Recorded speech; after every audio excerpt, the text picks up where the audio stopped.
Pag nailagyan na natin yung tubig at mainit na, ilalagyan naman natin itong mga hita ng baka. Pang isa.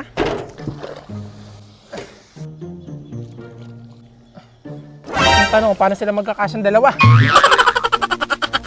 Tapos, lagyan na natin yung mga pampalasa. Bawang, sibuyas, patis,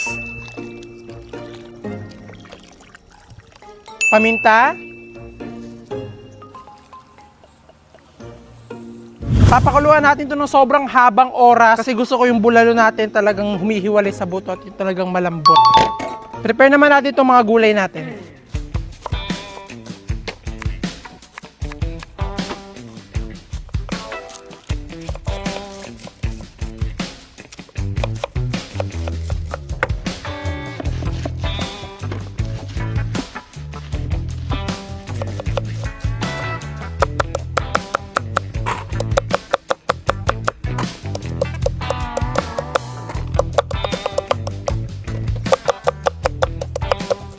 At natapos ko na nga po mahiwa nga yung mga repolyo at ito nga mais natin, sinunod ko na nga rin balatan nga itong napakarami nga nating patatas. At talagang sobrang gulo nga talaga ng panahon nga ngayong araw kasi kahapon talagang sobrang ulan ng ulan kaya naisipan ko na talaga magluluto ako ng bulalo. Tapos pagagising ko talaga sobrang init ng panahon. Pero dahil Pinoy nga po tayo na kahit nga sobrang init talagang gustong-gusto pa nga rin natin magkape kaya kahit mainit talaga tinuloy ko atong pagluluto ng bulalo. At matapos nga po ang 4 na oras sa pagpapakulo natin dito sa ating baka ay ganito na ngayon naging itsura niya kaya nagdagdag pa nga ako dito ng mga pampalasa. Bango. At talagang takam na nga ako sa pinakasabaw nga nitong bulalo nga na niluluto nga natin kasi yung pinakakatas nga na pinakuluan natin karning baka ay talagang nandito na. At matapos nga po ang 6 na oras natin pagpapakulo dito sa ating nilulutong bulalo ay nararamdaman ko na medyo lumalambot na nga yung karning baka kaya nilagay ko na itong mga sweet corn natin. Medyo matigas nga kasi itong mga sweet corn nga natin at kailangan na nga na itong lumambot kasi maya maya nga lang din ay maluluto na to. At talagang hindi nga po basta-basta ang bulalo nga itong niluluto ko nga po kasi itong mga bulalo nga na ipamimigay natin ay talagang sobrang sarap at talagang kumpleto sa sahog. At paglalagay ko nga po ng Baguio beans ay tinakpan ko na nga po siya ulit para talagang lumambot pa ng gusto itong baka natin. Amazing!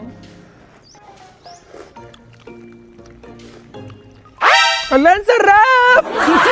Sarap! At talagang worth it nga po yung sobrang habang oras ka na pagpapakulungan natin dito kasi talagang sobrang sarap talaga nung sabaw. Galing ko magluto! Alan, sarap! At nung finally okay na nga rin po itong niluto natin sobrang sarap nga na bulalo ay nilagay ko na dito yung huli natin ilalagay ito nga mga kabe. Pinahon ko na nga rin po dito sa ating higanting kaway itong mga malalambot nga nating baka para talaga mahiwalay-hiwalay natin siya ng maayos. At buti na nga lang po talaga dalawang malaking hita nga ng baka yung binili ko kaya makasigurado nga ako na marami tayong magagawa at mabibigyan nga nitong napakasarap na bulalo. Nung nagpunta nga kasi sa Ate Ivana Alawi dito nga sa Dream Kitchen ko talagang nalaman ko na ang favorite niya palang pagkain ay bulalo kaya naisipan ko na magluluto ako ng napakaraming bulalo dito sa Dream Kitchen ko. At alam ko na nga po yung dahilan kung bakit sobrang favorite nga to na Ate Ivana kasi talagang napakasarap nga talaga ng bulalo. At talagang tulong-tulong na nga po kami ng mga kasama ko dito magbalot nga nitong napakaraming bulalo para madala na nga natin to sa mga pagbibigyan natin. At itong sabaw pa nga lang po ng bulalo nga natin ay talagang ulam na kasi nung natikman ko nga siya kanina talagang sobrang nga ako nasarapan. At sa sobrang dami nga po nating naluto nga na bulalo kaya makakapagpakain nga po tayo ng 200 na katao. Kaya pagkatapos nga po namin maibalot nga ito lahat ay dali-dali na nga kami bumiyahe para may pamigay na natin itong mga niluto ko. At kung excited nga ako papunta nga po dun sa mga pagbibigyan nga natin ay mas lalong excited nga po sila nung nakita nila ako at nakita nila itong mga dala ko. At talagang pagdating ko pa nga lang dito ay talagang pumilan na nga agad sila kaya hindi na nga ako nagpatumpik-tumpik pa at binahagi ko na nga itong mga niluto kong bulalo. At talagang nakakalungkot nga kasi tinatanong ko nga yung mga bata nga dito kung nakakain na nga ba sila nitong bulalo at sinabi nga nila na ngayon nga lang daw nila itong makakain. Kaya sinabi ko na hindi nga sila magsisisi nga dito sa unang tikim nga nila sa bulalo kasi talagang hindi ko to tinipid sa Ricardo at talagang sobrang sarap ng pagkakaluto ko dito. Amazing! Ito na. Oh my God! Ito yung laman niya. Hala! Tunay ba tong ginto? Sulit! Yung 3,000 no? Sulit. Amazing!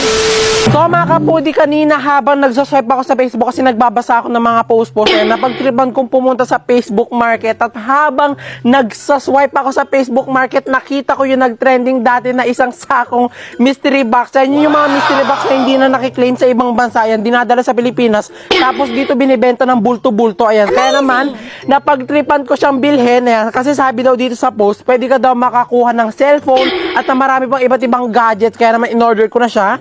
Ayan, at nag-chat pa kami ng mismong seller at nagkakahalaga siya ng 3,000 pesos. Kaya agad-agad ko na siyang in-order at dumating na siya. At ito na, nakauwi na kami dito sa Bulacan. Ito na, kukunin na natin. Nandito siya sa likod ng sasakyan namin. Ng ate ko pala.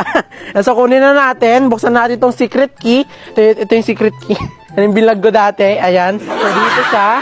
Grabe, nagulat talaga ako kasi ngayon ko lang nalaman na meron palang isang sakong mystery box. Grabe, sana makakuha tayo ng mga kakaibang gamit dun. Sana makakuha tayo ng cellphone kasi pag nakakuha ko ng cellphone, ibibigay ko sa inyo yon. Promise. Ayan. So, buksan na natin to.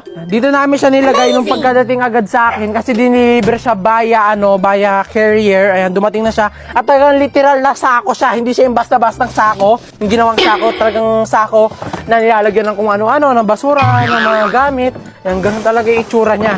Ito. Ay, ganito kalaking sako yung diniliver sa akin. Nakala ko basura yung diniliver. Ito yung isang sakong mystery box. Yan, nagkakahalaga to. Ito, nakikita nyo dito. Yan, nagkakahalaga siya ng 3,000 pesos. Ayan, so, buksan na natin to. Tapos, titignan natin kung ano yung laman. Oh my God! Ano kaya makukuha ko dito?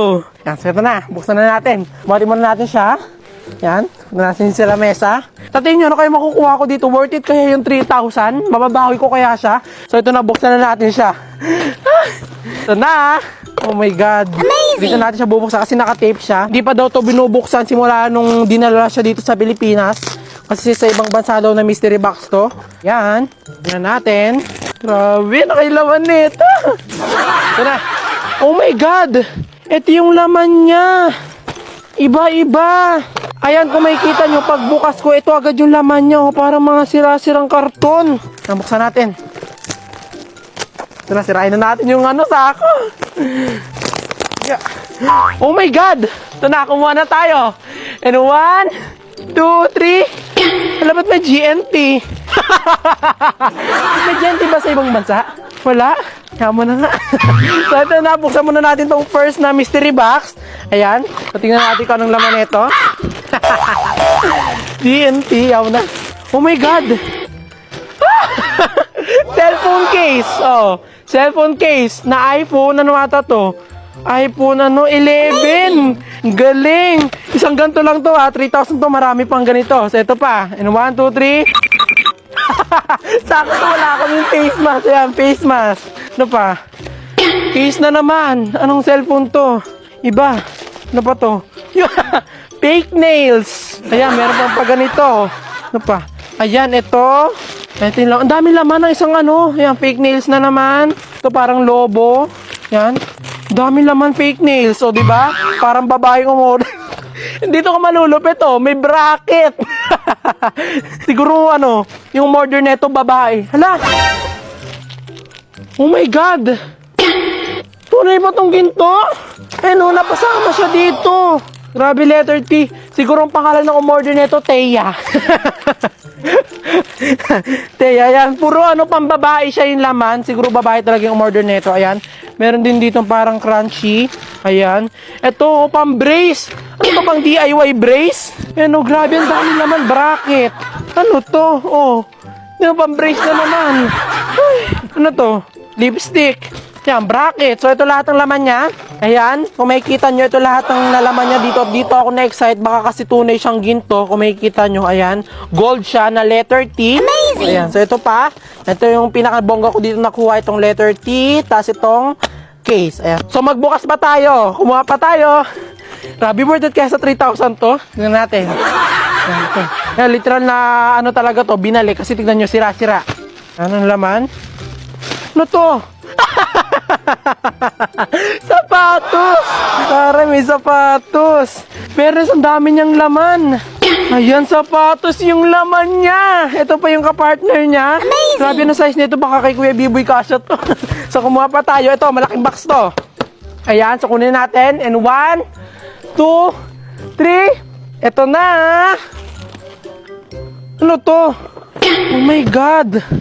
Ano to? Ang galing, initan ng tubig. Ang lupit. Wow! Initan ng tubig, magkano to sa palengke or sa mga ano? 800. 800. O, 800 pesos na. Maganito pa. Sulit. Yung 3,000, no? Sulit. Marami pa dito eh. O, diba? Ang galing. Grabe, meron pa initan ng tubig. Color pink pa siya. Ayan, so magbukas pa tayo.